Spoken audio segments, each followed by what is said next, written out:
From BRIC in downtown Brooklyn, I'm MacKenzie, and this is Glitter and Doom, a show about artists and cultural creators who are responding to the most pressing issues of our times.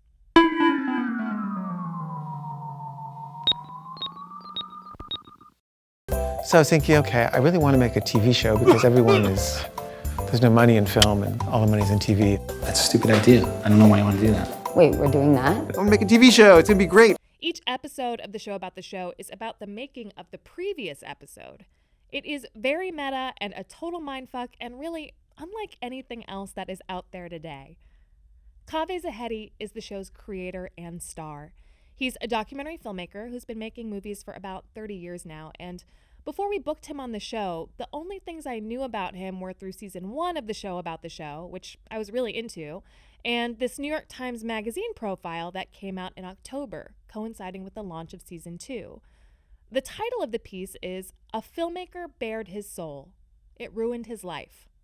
The subhead continues, Caveh Zahedi's abject, self-defeating, ethically questionable, maddeningly original approach to documentary. Complicated guy. And the more I watched of his work, the more I too found it questionable and maddening. Like every woman who appears in the show about the show, Caveh's like, I wonder if she's interested in having sex with me, even when it's pretty clear that these women are only interested in him professionally or creatively or just as friends. It's a recurring theme in his work, that he thinks about women in terms of what they can give him, and he'll push when their wants and his wants don't align. But how much of that is real, and how much of that is a filmmaker's creative license? Is Caveh the character the same person as Caveh the human? Is he being radically honest about his own desires and shortcomings, or excusing radically bad behavior? These were just some of the thoughts swirling through my head when I sat down with him recently to talk about groping, the Zodiac, and human suffering. Caveh Zahedi, thank you for joining me today. Yeah, you're welcome. So for people who have not seen the show about the show, what is the show about the show? Yes, it's a show about making a show, and every episode is about the making of the previous episode. And it airs on BRIC TV. Yeah. Where we are right now. Right. Yeah. And so a lot of it's about BRIC. There's a lot of those meta narratives within the show, Yeah. including in this season, where you depart a little bit from the structure of each episode is about the making of the previous episode. Yeah, season 2 is really like a one long extended episode, Yeah. broken into parts, and season 3 is supposed to be about the making of season 2. I don't know if this was expressed to you when we booked you on the show, but this show is actually about artists who are responding to the most pressing issues of our times. I would say all of the people we've had on the show, and we've only done a handful, would say that they are making political art. We had you on the show because we're both at BRIC and because I think that your show is among the most original and fascinating things that's being made right now. But I wasn't sure that you would say. I would totally say that. You would say that you're making art that is political. I think the personal is political. I think that every interaction is a microcosm for the whole of humanity's interactions. When I started doing activism in college, I was struck by how mean the activists were. You know, they were arrogant and they were snotty and they were like Marxist-Leninists. And it was just like, you guys don't even understand the basic fundamental idea of communism, which is that we're all one. So there was an idea of like, let's just take responsibility for the space that we are actually creating and our own footprint emotionally and psychically. That like, beauty is in front of you. Like everything is beautiful, but we don't see it as beautiful. I mean, I don't see it as beautiful. Usually I just sort of see it as whatever, ugly or dull. And when you're on drugs, everything is beautiful. And so it was like clear that it's not that the things aren't beautiful, it's just that your perception can't see the beauty in things. And it just seemed like the purpose of art really should be to cleanse the window. And so I just thought I'll make a film about the most simple, recent, universal, banal thing really that I can think of, which was I was like, I just had a crush on somebody and she didn't reciprocate my feelings. I'll just make a film about that, just because it was recent. It was I was obsessed by it, but it was ordinary. And I had everybody play themselves. I reenacted it, and it was really good. Like it turned out really well. And that's a little stiff. It's a little stiff, yeah. And so then I just kept going, and it just kind of morphed gradually from film to film into this style.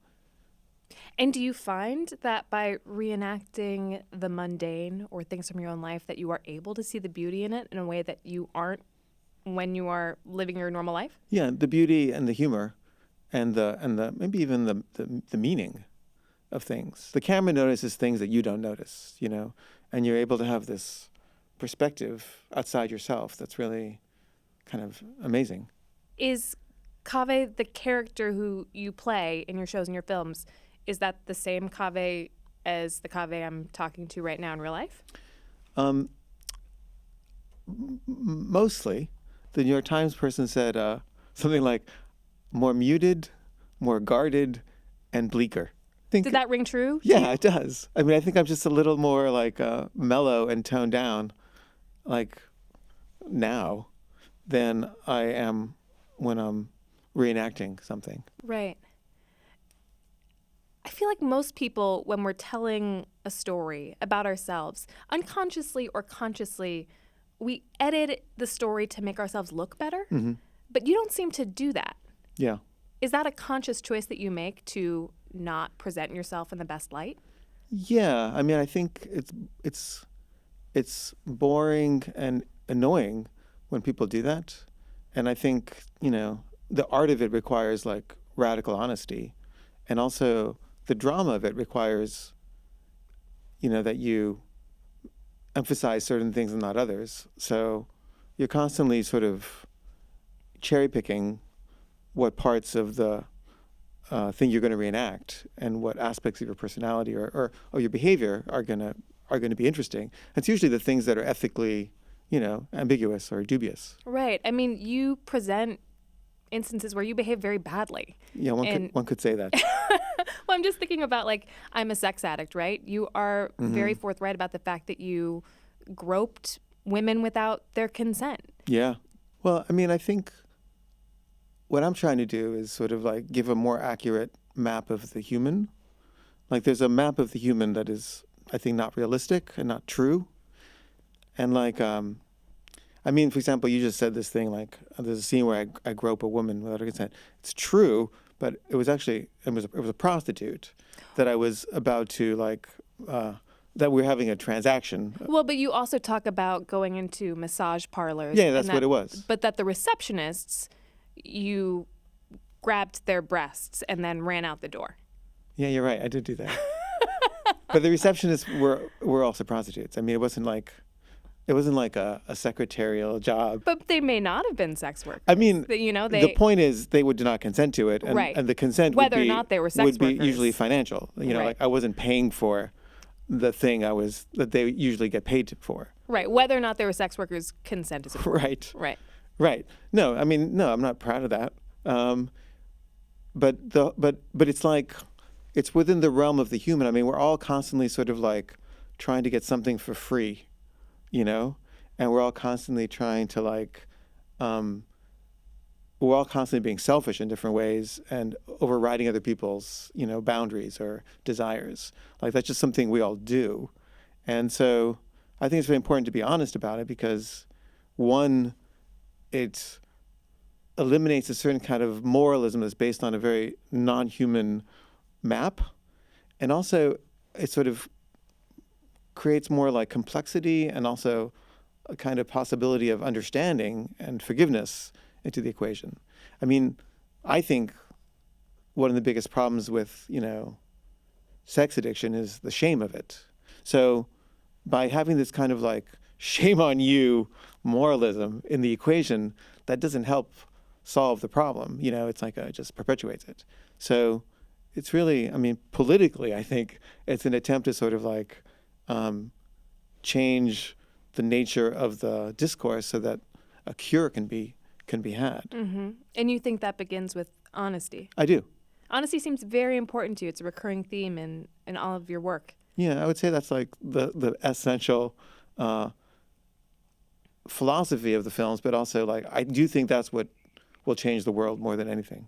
And we all want to be liked or loved, and most of us lie to be loved. You know, we hide things, and And we're all kind of tricking each other. Like we're like acting like we're better than we are. And all the love we do get or think we get is based on a lie that we're promoting, or a mask or a face or an act.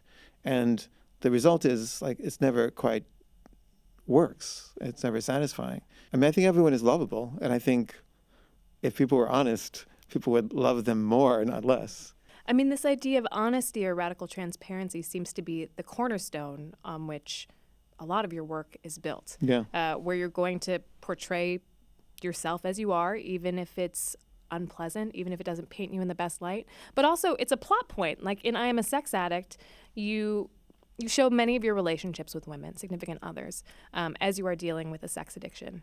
And you come to the women who are your primary partners and you say, you know, I am having thoughts about having sex with a prostitute, or I did have sex with a prostitute. And your girlfriends are upset, but then you say, but I'm being honest with you. What's the relationship between the honesty in those moments and the fact that you have hurt someone?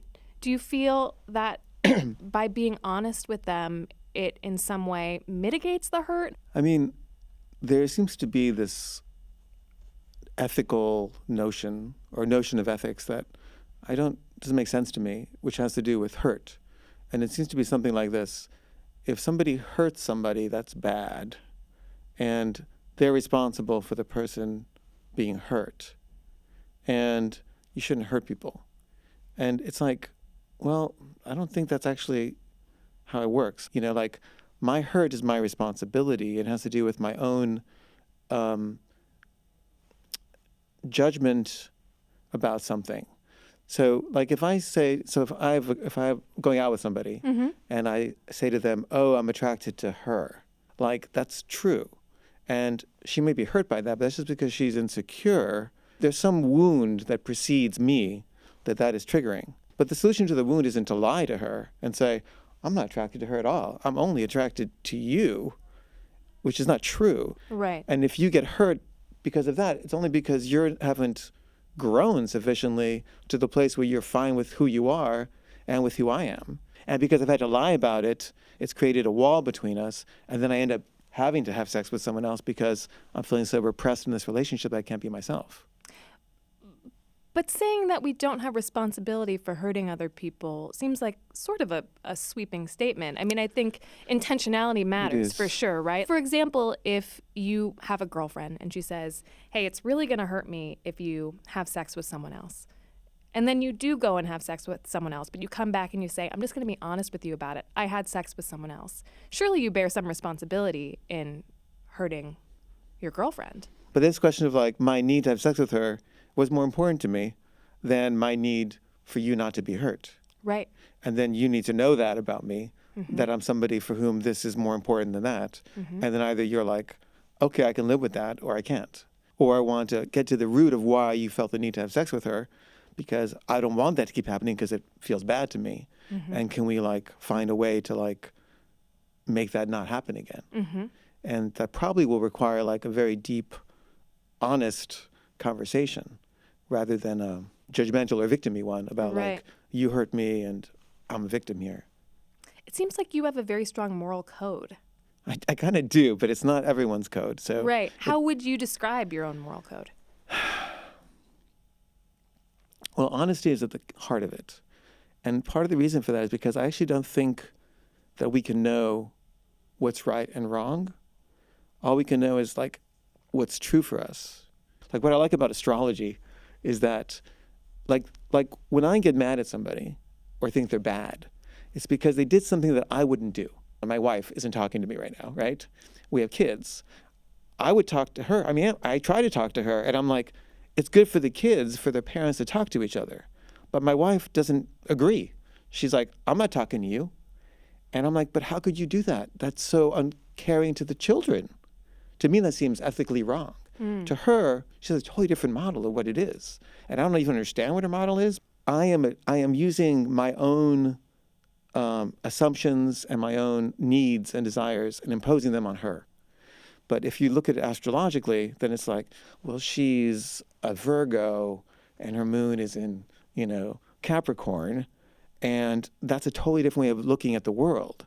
And for me to bring my Taurus sensibility to that situation, it's kind of inappropriate. Like it's like putting a round peg in a square hole. It doesn't fit.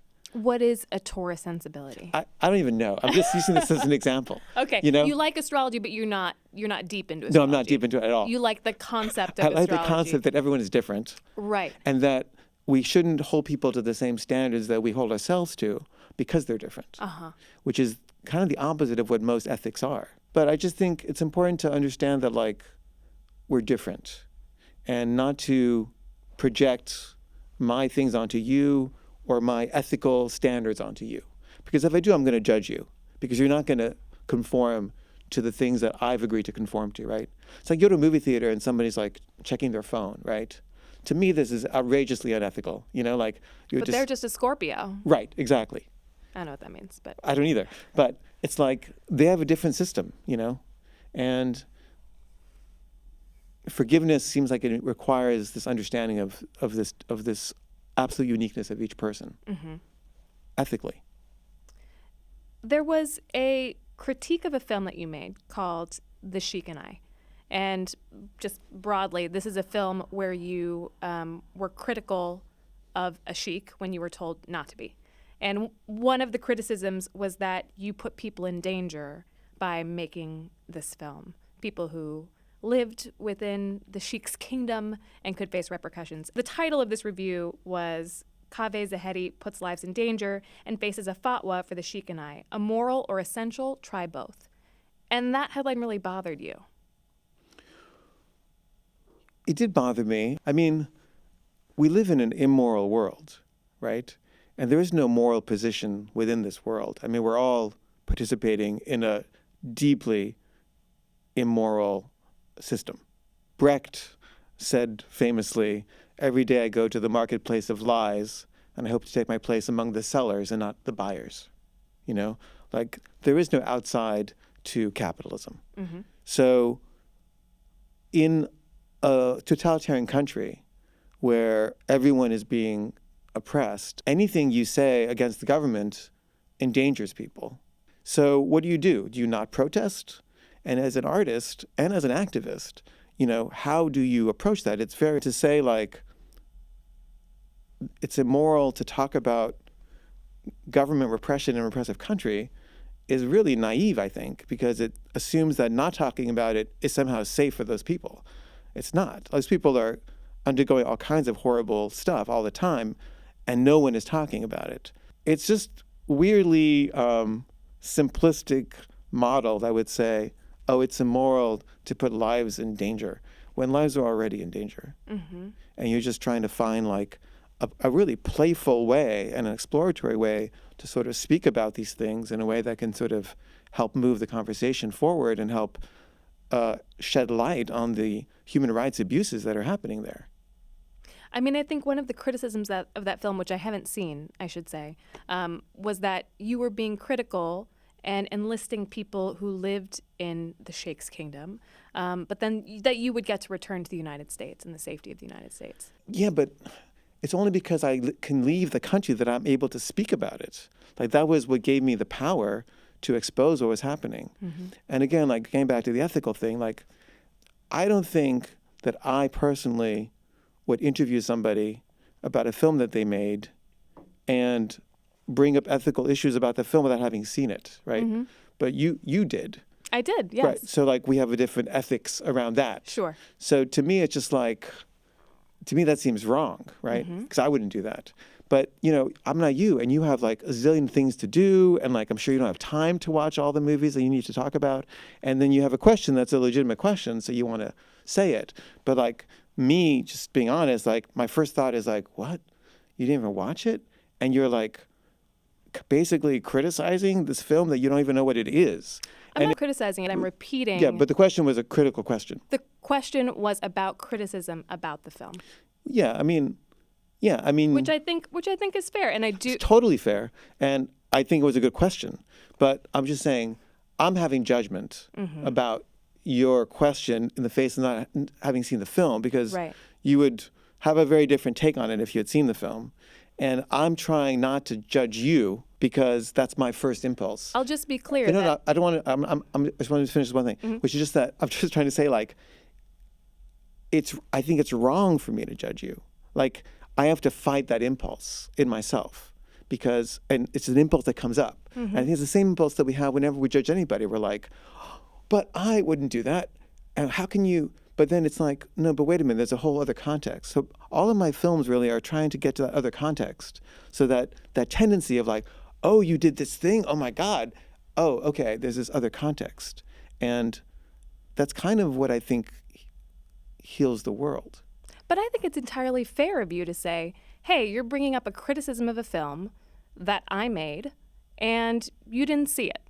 So I would prefer for you not to talk about a critic who had seen it without your having seen it. That seems to me like that is a reasonable feeling. And it seems, I know that... It's a reasonable feeling. Yeah. I guess I come back to this idea that feelings that we evoke in other people are that the person who's having the feelings are wholly responsible for their own feelings. And I think that's good work for us all to do, right? Because we are moving through a world where we're going to be assaulted by things that make us feel terrible. Yeah. And so if we can be self-resilient and figure out a way to deal with those, great. But I also think that doesn't mean that if we have caused someone to feel badly, that we are without responsibility. Yes. I mean, if I made you feel bad about this film, I do want to say that, you're right. I didn't watch it. And it was not my intention to come after you for it. I simply wanted to talk about something that a critic had said about your film. And I don't want to like guilt trip you about that. Like I know it sounded like a guilt trip, but it was really an attempt to sort of look at the phenomenon of guilt tripping. In just what you're saying, I mean, your argument is so reasonable and so obviously true. But I'm going to argue against it anyway. Okay, I'm ready. Well, it's a very new age thing that I'm saying. It's this idea of taking like radical responsibility for your experience. And it really doesn't even make sense at the level of this world. Like in this world, clearly, you can't say that all suffering seems to be the responsibility of the people who are having it. That's just absurd.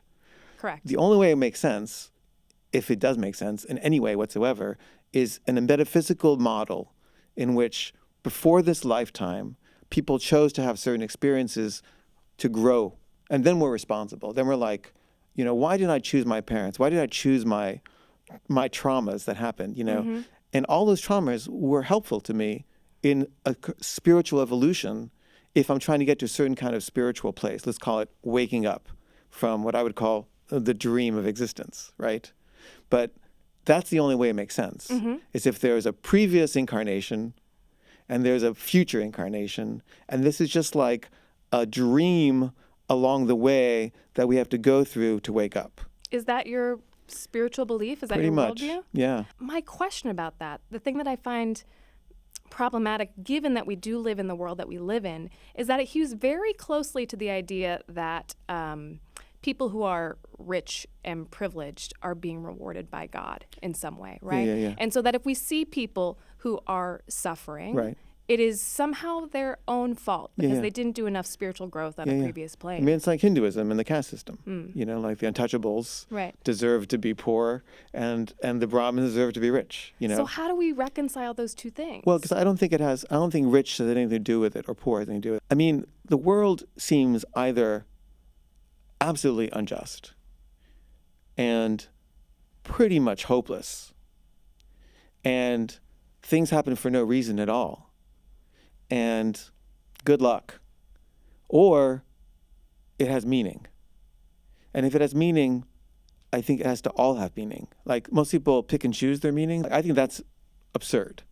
Like either the universe is meaningful or it's not. And I think it is. And if it is, then everything has a reason, and injustice becomes something else. I mean, there is, I think, the need in our growth to be compassionate and to love and to help. Like that seems like a part of what waking up is, but that doesn't mean that we don't take responsibility for our suffering, Like, for example, my wife and I got divorced. It's on the show, right? Right. And there's a certain amount of suffering that came from that, for me, for her, for the children, for people in our circle. And I'm sure I think she feels victimized. And I have the same tendency. My instinct is to feel victimized by the things that she's done to me. But if I look at it from a higher place, it's like all these things she did to me have forced me to grow. It's like she's been like this incredible teacher to me. Now, granted, there was no physical violence involved. There was no starvation. There was no torture. It wasn't like a severe example of cruelty or of true suffering. Right. It's just like the small sufferings of emotional daily life. I think somebody, living under conditions of famine that a dictator has imposed on a country, I think it would be hard for that person to be like, but this is a great learning experience. I know. It's totally hard. And it seems heartless. It seems heartless to say, well, they just chose that experience in a past life for a learning experience. But I don't know how else to think about it except absolute, utter despair. And maybe that's the right way, but it's not the way I'm doing it right now. So you mentioned that you and your wife are separated or in the process of going through a divorce. And that is the plot of season 2. Right. In the show, she asks you, and this is a line that she's disputed. She says that that she didn't actually say this, and you contend that she said something along the lines of it, where she asks you to choose between the show and your family, and you choose the show. Well, it's actually not totally correct. Oh, sorry, please. My memory of what happened is that she basically said, you have to choose between the show and your family. And I was like torn. And I'm like, the show is really important to me. It's not just the show. It's like my entire identity. It's my art practice. And to say you have to like stop believing in radical honesty, stop believing in everything you've ever believed so that my feelings aren't hurt was a big ask for me. And in the show, I think about it. I talk to my sister about it. My sister says, what are you doing, you idiot? Like, how could you even consider weighing these two things? And I say, you're right, because my sister somehow like gets past all the other voices in my head. And I say to her, okay, fine, I will not put any of the stuff you don't want to put in the show anymore. And then she goes off and she basically falls in love with this other guy because it's too late and says that she wants to break up.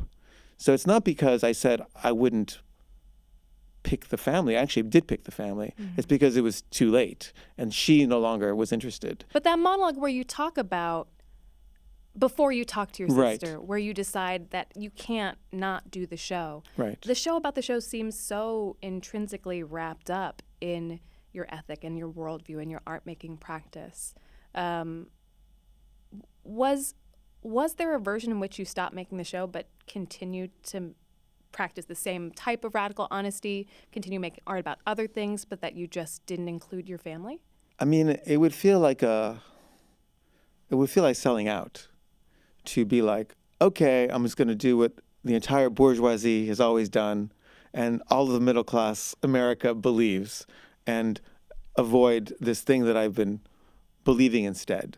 It would have felt like, an artistic practice that turns back right when it gets really serious or dangerous. At the same time, it's just on some level, it's just ego. It's just like identity and ego. In the end, I didn't have to make that decision because she made it for me by leaving the relationship. I feel like the idea of boundaries is not something that comes up a lot in your work, but it's a word that you're using to talk about your real life interaction with Mandy right now. Yeah, I mean, the New York Times article says something about, I think I said something about how I have no boundaries or something, which I think is kind of true. I think I'm against boundaries. I mean, I think I'm all for union between all people and some kind of spiritual oneness that destroys boundaries. I mean, one of the things about like speaking truth to power, like power doesn't like it. It hurts power's feelings when you speak truth to power, but no one's like, oh, you hurt power's feelings, I mean, Trump's feelings get hurt all the time when people say mean things about him. The guy is a psychopath who needs to be removed from office and put in a straitjacket, right? Like that hurts his feelings to hear that, but it's true.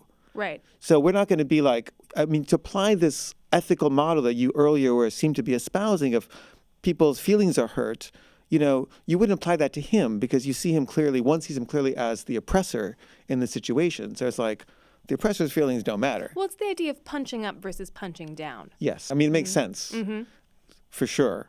But there are probably instances when punching down is maybe appropriate and funny, and punching up maybe not. Like, I don't know that you can have a blanket thing about that, but it certainly makes sense. But again, even the notion of up and down, like what is up and what is down, like we think we know what up and down is. Right. But I guess talking about power structures, as you were saying. Yeah, but even power structures, like this is one of the things that annoy me about the current reductive jargon around power structures is there's so many forms of power and they're all coexistent. And to say this person has more power because of this one aspect is really simplifying the field quite a bit. When people say white people have more power than black people, I don't think they're talking about like every single white person has more power than every single black person, right? But we're talking about systems, historical systems of inequality. Yeah, that's true.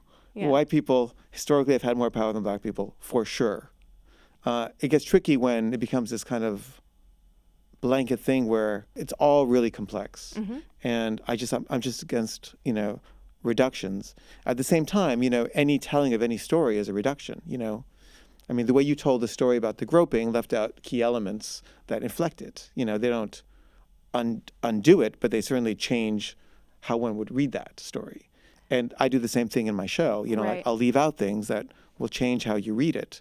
And it's inevitable in storytelling. And I think that what storytelling can do and should do is to extend our humanity, not to reduce it. I read this book recently. I didn't like it.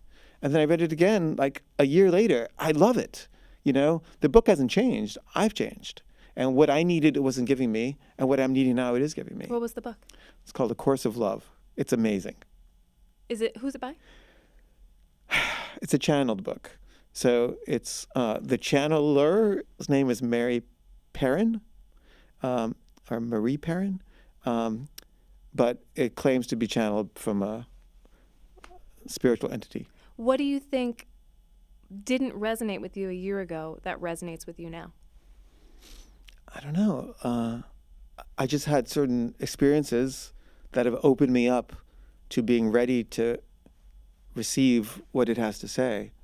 I think many people find themselves to be frustrated with the amount of mediation that now happens between the life that we're living and the life that we present on Instagram and on social media. It's exhausting to be somewhere beautiful and be thinking about how you're going to capture the perfect Instagram photo. But you've been doing that since way before social media. Do you find it to be exhausting? I came to Instagram very late. I only started doing it this summer. And, it's fun. It's kind of great, actually. But it's also like a chore. Wallace Stevens has a line in one of his poems where he says, how many lesser poems he denied himself in his observant progress. Now, I imagine him like walking around thinking of poems, and he's like, not good enough, not good enough, not good enough. I'm not going to use that one. What is good enough? And the more of them you do, the higher your standards get also. I've had this experience with video diaries too. Like when you first do them, like, hey, a shot of a cup, that's cool. But then after a while, it's like, that's not enough. You can't just do a shot of a cup again. And this is true with relationships too. That's why I think why relationships often die out, is because people aren't finding the newness in the other or in the situation. They're falling into habits. And so it gets boring. But there is the story of the now that's always happening. It's always new, but we're not seeing it. It's a lot of work to be fully in the present and to fully in the new. That's the work of art. It sounds like you're using the language of addiction in a way where you're chasing the newness, you're chasing a bigger fix, that, you take a photo of a cup and at one point that satisfies you. Right. But like then all of a sudden that's boring and you need to find something more interesting with more emotional depth in order to keep yourself stimulated and interested. You just did a season about a catastrophic moment in your marriage, in your relationship. Do you worry about like what comes next or what you will need to do next in order to satisfy that novelty? Right. To keep upping the ante. Upping the ante, exactly. I don't worry about it. Maybe I should. Right now, right? I don't know you very well, but like we're having a moment, and we're both, I think, using our past ideas, our prejudices, our preconceptions to navigate this moment. But we're also having a certain openness to what's new about this moment that our past assumptions, prejudices cannot quite encompass. And so there's this almost like this, I don't know about you, but for me, there's like I'm kind of going back and forth between a comfort zone and something that I've never experienced before. And so there is a tendency, I think, in all of us to sort of stay in our comfort zones and try to just stick with what we thought the world was before we walked into the room. But the world is new now. And the extent to which we can open up to that difference is, I think, the extent to which we can be in the new and in the present and in connection. And so it's hard. I mean, and it takes two to tango, but we're kind of both, I think, having that, I don't know, I can't speak for you, but I think maybe we're both having that experience of like, ooh, how do I navigate these strange waters? Definitely awkwardly and without grace is how most of us do that. And part of my films, I think, are about it's okay to be awkward and without grace, because that's actually the true condition of being alive. Caveh Zahedi, thank you so much. I mispronounced your name. Caveh Zahedi. That's okay. There's no moral problem with that. There is no moral problem, but I would like to pronounce it the way that, your parents would pronounce it. You know, the real pronunciation is Zahedi. Zahedi. But no one would say that. And even we don't say that because we live in America. And it's like, why would you make Americans say it like that? All right. Fair enough then. Caveh Zahedi. Okay. Thank you so much for joining me. My pleasure.